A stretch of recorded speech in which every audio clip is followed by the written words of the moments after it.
Okay, so greetings.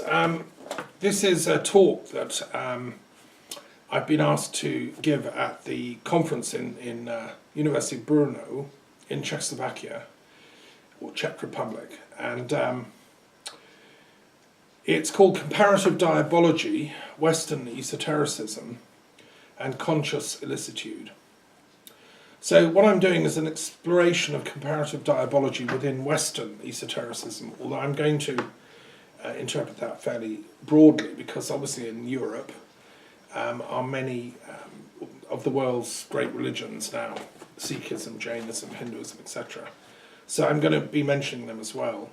The image of the devil has long been a part of European and Western thought, and this paper is going to sketch out the terrain involved in mapping the history of the devil in paganism, Zoroastrianism, Judaism, Christianity, Islam, Gnosticism, and others. And I'm going to ask who's being illicit. You know, what's the question of illegality, legality, illicitness here? First point, first paragraph is, what is comparative diabology? So this is a new academic term I coined in 2014 when I gave some lectures at the University in Oxford and London, calling for this new field of study to be set up, mainly by experts in comparative religion and the history of ideas and philosophy. But it's a very interdisciplinary field, as we'll see later. Many people have already written about the devil, coming from a number of different academic directions. Some have explored the theme of the devil, for instance, in the study of medieval heresy and its persecution, in the field of the history of Christianity and Islam and Judaism, in the fields of the history of witchcraft. Some have written about the devil from a psychological and even a psychoanalytical perspective.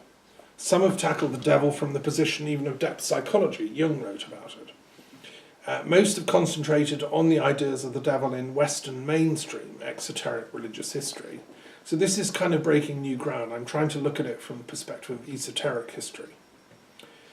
Why is comparative diabology needed at this particular time? Why has nobody done this before? Well, I've been involved at the forefront of interfaith peacemaking and mediation myself in my career, and in 1995 I started up the world's first interfaith peacemaking and mediation service after trips around America. I spoke in New York at the UN. I worked as Secretary General of the World Conference on Religion and Peace, which is the largest interfaith peace group, which took me to the Vatican, to a big peacemaking conference with the former Pope, John Paul II. And that inspired me to really apply mediation practice to faith conflicts. And I wrote this up in my PhD thesis afterwards. So I've mediated a number of faith-based conflicts. But there's too many, really, to tackle on a piece-by-piece basis. So I thought if we look at this question of comparative diabology, we can maybe help mediate quite a lot of them. Because nowadays religious wars are raging, particularly in many parts of the Middle East. In the history of Europe, we had for centuries religious-based conflicts in which the image of the devil loomed large. Protestants called Catholics servants of the devil, and vice versa. Now, in the Middle East, we have Yazidis, Sunnis, Shia Muslims, Ismailis, Alawites, Sufis, all the different forms of Christians, Jews, Mandeans, Baha'is, Zoroastrians, etc., all in different Middle East combinations in each different state. And they're all bound up in fierce cycles of violence, revenge, nationalism, and covert and overt warfare. And nuclear weapons are present in the Middle East. So we have a very, very volatile and dangerous situation, with the great powers all looking over the necks, Russia, America, Britain, etc. So, and the trouble is that in these fierce cycles of violence, most of these groups call the other side's followers of the devil. And it's always a good way to mobilize your own troops if you're fighting the devil. And it also, makes the other lot lose their morale if they suspect they might be fighting for the wrong side. So it's a tool of propaganda now, it's become. Such religious-based conflicts are raging, for example, in Israel and Palestine, the Palestinians being shot on the borders with Israel, and Israel bombing bits of Syrian airspace, and then Palestinians smuggling into Israel and knifing settlers. You know, both sides think the other lot is the devil, or the devil's troops. We also have a civil war raging in Yemen, where Shias and Sunnis are battling it out with Saudi help and Iranian help.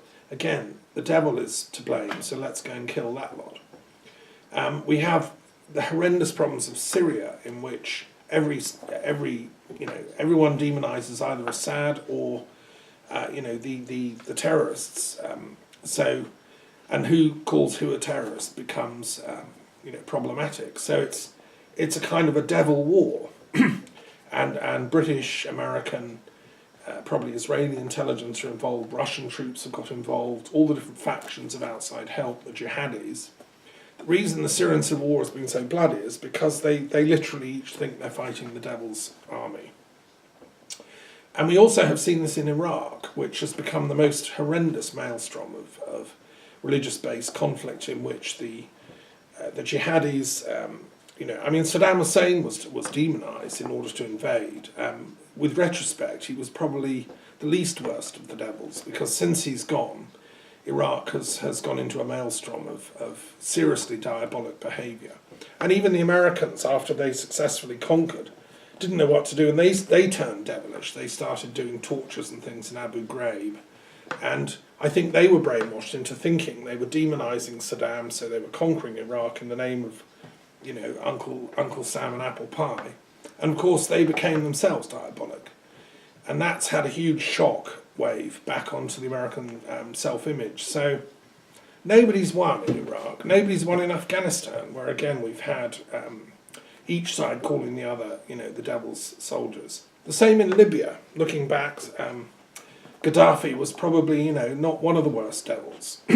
We've had total chaos and maelstroms of diabolic warfare going on ever since, in which the American consulate was destroyed, and absolute nightmare. And then people fleeing from that across the Mediterranean, preferring to die in the ocean rather than stay home and fix the plumbing.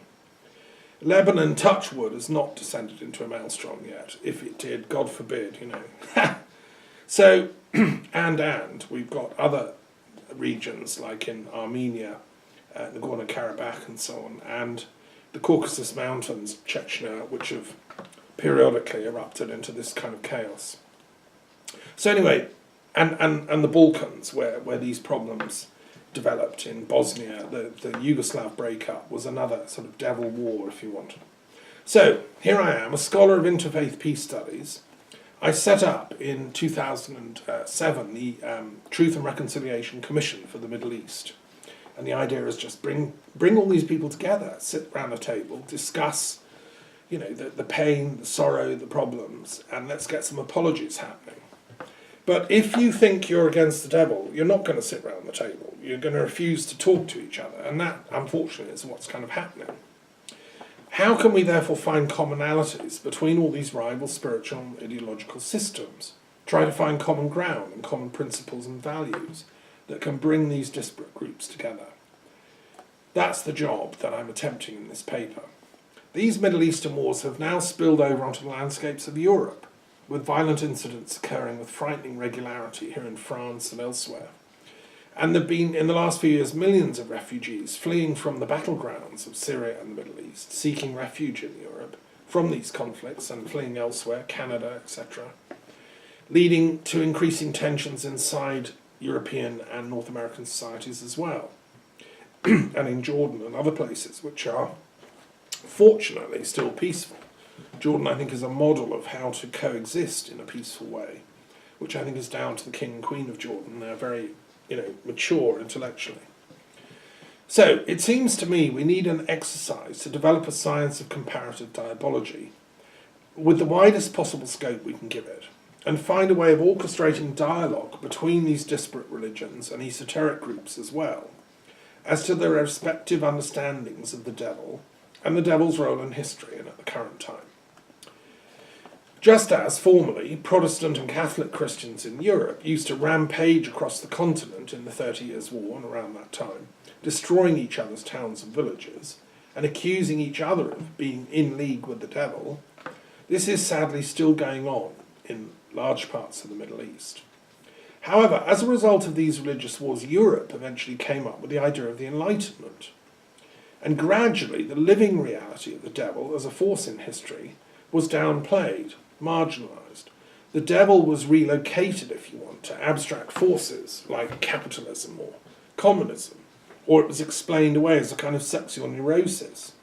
Or more recently, it's popular to explain it away as visitors from outer space in some UFO traditions, which kind of rationalises the devil. In the 20th century, unfortunately, anti-Semitic traditions, which were influential in some occult circles in Nazi Germany and Fascist Italy and elsewhere in Romania and other parts of Europe, the devil was definitely working in alliance, as they saw it, with the Jewish people. And this was an old myth to do with Judeophobia going right back to the time of the Crusades and earlier. Now, since the establishment of Israel, anti-Zionism and anti-Semitism, which are sometimes hard to tell apart, have drawn on aspects of this anti-diabolic rhetoric. So extreme anti-Semites, extreme anti-Zionists will call Israel a devil state, literally, and anyone that supports it is by association guilty. For the Nazis, Marxism itself, invented by a Jew, was therefore diabolic, literally, and you had to fight fire with fire. So this was why Hitler was fanatically determined to destroy the Soviet Union. And the Holocaust, which was a kind of anti-diabolic cleansing operation in the minds of Hitler and the senior Nazi leaders who oversaw it. If you read, the literature, it was obvious that Hitler saw this as a kind of religious crusade, actually. Since the Jewish people were literally diabolic, there was no need to show mercy, compassion, or even common sense. The fact that a lot of the great German intellectuals were Jewish meant that the Nazis expunged their own intellectuals. By dismantling the legacy of the Enlightenment, which Moses Mendelssohn and Goethe and others and Lessing had created, in which German Jews, German Christians would collaborate intellectually, by demolishing that, it led to the impoverishment of Germany. And since Anglo-American liberalism was by and large friendly to the Jews, it too had to be seen as contaminated. So Hitler, declared war on the USA. In fact, it was he who declared war, because he saw it his duty to rid the world of this, what he saw as an unrighteous melting pot of Jewish-run mafia criminals, as he demonized the USA, and Britain. So, probably most persecutions in history have been orchestrated because one side accused the other of being in league with the devil. Think of the Roman Catholic Crusades against the Cathars, which is here in France. That was fought with particularly gruesome disrespect for the rules of chivalric warfare, as I discovered launching the Mary Magdalene Studies Association last year here. And we're having another meeting later this summer, and going to Montségur, where the Cathars were massacred. The Roman Catholics saw the Cathars as beyond the pale because they were in league with the devil, and so they didn't have any rights. It was the same in the Nazi invasion of Soviet Russia.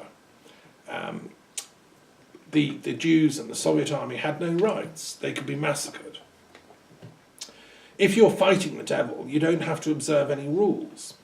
So it is with Bush's declared war on terror, so-called, in the aftermath of the chaotic and unsolved mystery of who or what was responsible for 9/11.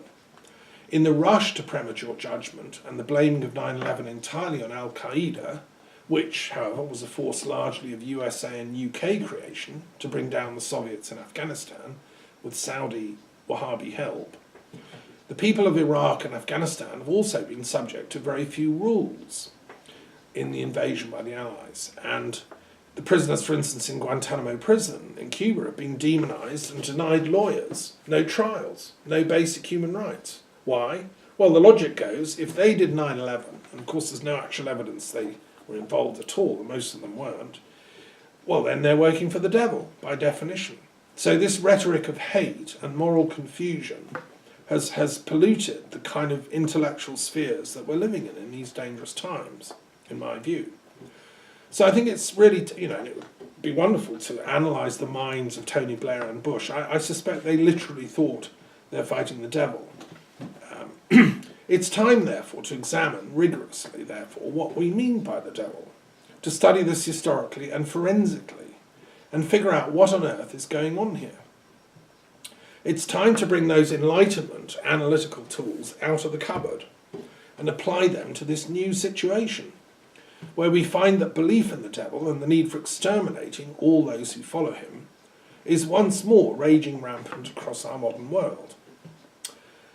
Okay, that's what I mean by comparative diabology, and I hope I've done enough to convince you why it's important to undertake this analysis at this time.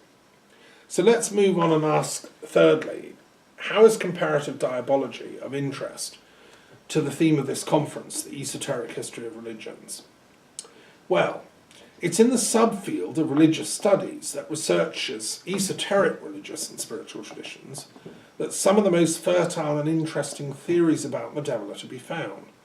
If we examine, for instance, Sufism, Kabbalah, history of Freemasonry, Martyrism in French esoteric circles, spiritualism, theosophy, Wicca, Rosicrucianism, alchemy, Hermeticism, neo-paganism, Druidry, Gnosticism in general, we find in all these that teachings about the devil, which are somewhat at variance with the teachings of traditional exoteric monotheistic religions. Now, I've drawn up a table which accompanies this paper, in which I give details about all this in graphic complexity. And I've asked of all these traditions which are in the table the following questions. Firstly, what is the name of the devil figure or figures in that tradition? That's in one column. Secondly, what can we say about the narrative concerning this devil figure or figures, and what role it plays in the grand theological scheme of the tradition? So in that column I give a little bit of the history of the devil. C is what role this devil figure plays or will play in the eschatological and cosmological vision of the tradition, i.e. where it came from, how the devil ended up being a devil, what's going to happen to him in the end, and how's this struggle impacting on world history according to that tradition. And then finally, in the last column, I ask in each case how this devil figure sits and this whole tradition in relation to the question of licitude or illicitude, in terms of the belief and the legal rights of believers to hold certain beliefs. Now, asking these questions of each of these exoteric and esoteric religious systems in this table form has been a very comprehensive task. I've spent a lot of time working on this, and it's available as a PDF. It's quite detailed. It's virtually a monograph in its own right, but given the importance of the subject and the necessity to go into detail in each case, it's been a task which is necessary to do. The methodology I've adopted for this study has been largely based on my previous work, which my students and colleagues know about, this periodic table of the world's religious and philosophical traditions. This itself took about 10 years of research and editing, and there's a book that goes with it. It's on the website of my institute. Now this table is the first attempt to group and itemize, analyze and calibrate comparatively all the major and minor, exoteric and esoteric, religious and philosophical systems in the history of the planet, and they're active now as well, and to allot to each one of them a basic periodic number. Now this has been inspired obviously by the work of Mendeleev, the great Russian chemist, in doing the same for the chemical elements. And what I've argued is that until we get this mapped, we'll never get peace between these different rival faith groups and philosophical systems. There's going to be wars till the end of time. So the very first thing you do, I mean, I'm approaching this really as a medical doctor, right? The first thing you do to heal a sort of a warring classroom is you get them grouped. This is an Aristotelian project. Let's work on the typology of all these different rival systems. Let's analyse them, understand where they're coming from, and then see if we can group them and get some harmony or peace between them. I came to the basic conclusion, or preliminary conclusion, that the world's philosophical and religious systems can be mapped out into 168 basic types. There's 168 boxes, divided into 14 general categories, which are colour-coded, okay? So, what conclusions, then, can we come to from the contents of the table that I've drawn up, which obviously I can't read out in full, that would take far too long, in relation to comparative diabology? So the first conclusion is that this work is in its infancy. I'm not presenting here, a final overview. This is the beginning of something. There's a lot more work to be done. But we can begin to discern several types of explanations for the presence of devils and diabology in history as human beings. These can be regarded as theories for the explanation of devils, and I suspend judgment on all of them at the present time. Right, so I'm going to run through a series of possible explanations as to why the devil exists, where it's come from, and these arose from the study I've done for this paper. Okay, firstly, devils are literally as described. They are supernatural, disembodied intelligences which have etheric reality and whose delight is to cause harm and suffering to living human beings. Now that's, one theory. Second, there's another possible theory, which is, yes, devils and demons are literally as described. They are supernatural, disembodied intelligences. They do have etheric reality, but actually their delight isn't to cause harm and suffering in living human beings, but rather they actually want to try and guide, help, steer and educate us.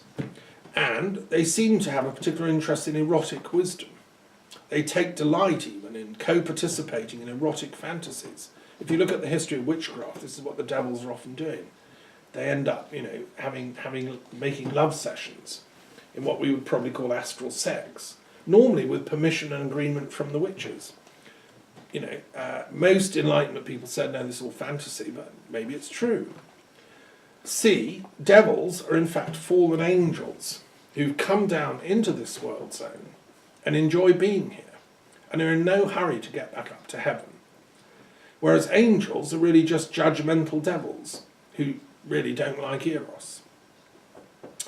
Another possibility, D, is that devils are in fact mythological creatures, and they're based in folk tales and children's stories. They don't exist. They exist only in the collective imagination of humanity. They have no objective existence. E, devils are Dharma protectors, and their fierceness is in fact meant to keep us on the right track. F, devils can be secularized and given new names such as nationalism, Zionism, extremism, patriarchy, capitalism, racism. These are the modern devils. They've been secularized. And terrorism, colonialism, depending on where you stand on the political spectrum, you will, demonize upholders of all these different views. So they're useful to buttress entrenched power hierarchies, and thus have a sociological explanation. Another theory, G, is that the devil can be understood as the disembodied and suppressed consciousness of our earlier human age of freedom, before civilization imposed moral absolutes on us. So it generally stands for an aspect of our unconscious lives and our sexual fantasy worlds. This is kind of what Freud was saying in his work on civilizationist discontents. Some of his people he inspired, like Wilhelm Reich, took that forward in his book on fascism and character analysis and so on. And Reich wrote quite a lot about the devil as symbolic of this repressive consciousness. Another theory that's become quite popular at the moment is devils and demons actually came to Earth a long time ago as advanced space voyagers from other world systems. They continue to exist here alongside us, and actually are quite nasty. They're trying to use us human beings as slaves for their own purposes. Other beneficent pan-galactic, more angelic type beings are trying to defeat them and liberate us humans from the clutches of the demons. Some of these theories say that some aspects of our own human political and religious leadership hierarchies have even made pacts with these various groups of advanced demonic alien intelligences. And if you search on the web, they have incredibly complex histories. People have worked out which alien group comes from which star system and who's fighting who. By the way, I suspend judgment on the truth of any and all of these. These are just hypotheses that can be used and are being used by people to explain the existence of these diabolic stories. then, rationalist and Enlightenment epoch esoteric systems, generally speaking, saw devils as metaphorical and conceptual signs, which stood for something else, i.e. irrationality, or lust, or anger, or hatred, or violence. There aren't actual devils, they're more conceptual thought patterns in the mind and behaviour patterns. And therefore the way to combat them is with education, scholarship, philosophy, and Enlightenment values, things like toleration, non-violence, wisdom, magnanimity, love, compassion. Another possible explanation is that the story of God versus the devil, this binary oppositional story, features mostly in the three great monotheistic religious systems, Judaism, Islam and Christianity. But they actually all got it seems, from Zoroastrianism. Judaism, apparently, was initially without a devil figure, and if you look in the kind of, if you go to biblical studies experts, you'll see that there's a consensus that the devil doesn't really exist in the earliest strata of Judaism. Only later does the devil appear. Initially, God himself has an ambivalent and dualistic nature. And it's only later, under the influence of Zoroastrianism, that this once unified God image splits into two, one good and one evil. It was an attempt to solve the dilemma, why do human beings suffer, why is there suffering in history, etc. But it itself then created other problems, because once you've split reality into two, a good and an evil part, how do you put it back together again? I'll come back to that point later. Then we have Manichaeanism, Gnosticism, the Cathar tradition, and so on, who all seem to have a similar idea of the devil. They give the devil enormous power, it would seem, and they actually make him the demiurge, the creator of this world system, this material world that we inhabit, Gaia. And the demiurge basically got it very wrong, and this is why there's suffering. It's another attempt to explain why evil and suffering exist in the world. The logical implication of that for Manichaean and extreme dualistic Gnosticisms of this sort is that the world is fallen, therefore we have to escape from it as soon as possible. It's not something to be enjoyed for any longer than you can possibly relocate from. And spirituality teaches you how to escape from this world system. And Plato, however, had argued that the demiurge, the artisan creator of this world, working for the one, the absolute God, although, yes, ambivalent and not particularly skillful as a demiurge, did his best, her best. The world is, as Leibniz said, it's as good as it could be. And the demiurge, maybe it's not the best of all possible worlds, but it's the best that we could organise. So, there's research going into the history of the Cathars, the history of the Manichaean tradition, and the history of Gnosticism in general. And there's some very interesting questions to ask about this. But I think, it's ongoing research, and I'm taking a group down to Montségur, the Cathar stronghold, later in the summer, where we'll be discussing these things. Each of the main three monotheistic exoteric religions has sub-traditions more esoteric in nature. And on the whole, the esoteric traditions have a more positive understanding of the devil motif. They realise that the devil of exoteric religions is just an oversimplification of very complex psychological and psychohistorical matters. So if we go into the esoteric traditions of these three main monotheistic traditions, we realise they actually have much more in common than separates them. So Kabbalah, Sufism and Christian mysticism actually all agree that the devil can be combated with learning, study, thought, intellectual work, prayer, good deeds, ethics, enlightenment. And that the devil is actually, in a strange way, a useful goad, or as the Buddhists say, a dharma protector, to get us to behave as better human beings. So, the antidote to religious literalism, bigotry, extremism and terrorism, I put forward is that it's philosophical universalism, pan-sophism, moderation, comprehensiveness, scientific accuracy, historical truth reconstruction, interfaith dialogue, psychohistorical study, and analysis, and the suspension of judgment, epoche, which is the fundamental tool that we can use as scholars and academics. Let's suspend judgment on this devil story. We can't do comparative diabology if we're setting out already to prove this or that. Look at the evidence, let's research it in depth. Try and do some research with people that are stuck in the devil stories and that are fighting on the front lines of all the different wars going on, and try and do some anthropological analysis, see if it's possible to get people to come off their extreme anti-Semitic or anti-Islamic or whatever it is they're against type of pose. And that's some field work, that's some research needed. In many ancient and pagan traditions, what was called the devil by outsiders is really the god and goddess of death. Pagans seem to know how to deal with death. Death and life are reversed mirrors of each other, like the ghost train on Brighton Pier. When you go in and out and round, you're sometimes in the ghost area, sometimes you're back out in the sunlight. That's life and death, it's a metaphor. But exoteric monotheistic religions seem to have become very uncomfortable with death. They're trying to abolish it.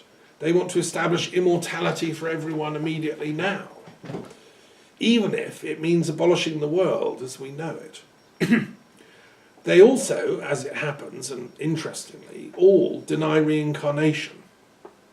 They prefer a bifurcated post-mortem survival in which millions of people will be condemned to eternal hellfire forever and ever, for maybe just a few small sins.